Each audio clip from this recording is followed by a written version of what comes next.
agencies are better prepared than the others to fulfill their difficult tasks. But this is not the issue I would like to share with you today. Rather, let me assume that each community and system will eventually find the time and resources to improve the effectiveness of their first responders, and at the same time argue that at least in Israel, we still are short in 4 important spheres. The first challenge is to enhance the organizational resilience of the first responders so as to improve their capacity for sustained operational functionality in crises. My argument is twofold. First, we need to improve the social and psychological robustness of the first responders, mainly by introducing a viable and continuous program for helping the helpless. Second, it is imperative upon us to introduce into the first response systems the necessary tools to become more resilient personally and collectively when they operate in acute crisis situations. Israel has achieved quite a lot in this important venture, but whatever is done should be sustainable in nature and adaptable to the changing challenges. The second issue is to upgrade the operational cooperation between the different first response agencies in the field. This is by no means a trivial matter, a major cause for failure or success. The need for cooperation is absolute. It demands not only technical tools for communication, but even more importantly, a common language and joint operational culture. Israel is still in an early stage of transformation and construction in this critical field.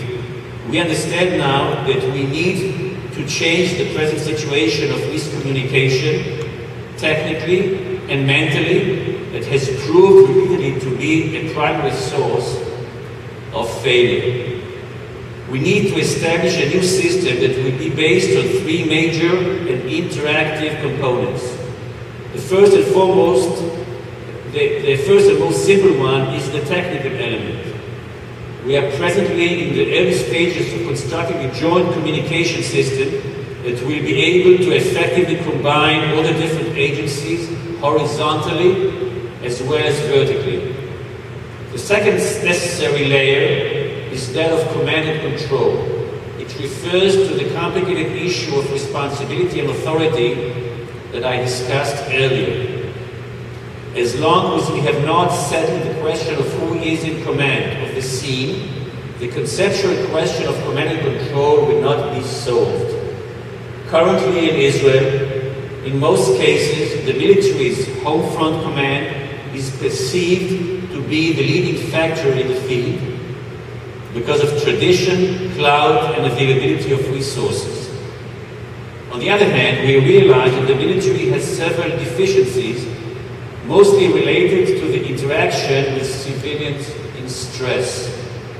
The future vision emerging in Israel is that the local mayor should be in control, having at his or her disposal all the necessary means and agencies of first response. We are still not there yet. Many of the mayors are reluctant to take this mission upon themselves, but we are going in the right direction in this respect. The third necessary layer is that of operational coordination. If this is a difficult issue in the military, as is the case in many countries, it is even more complicated to achieve with civilian agencies.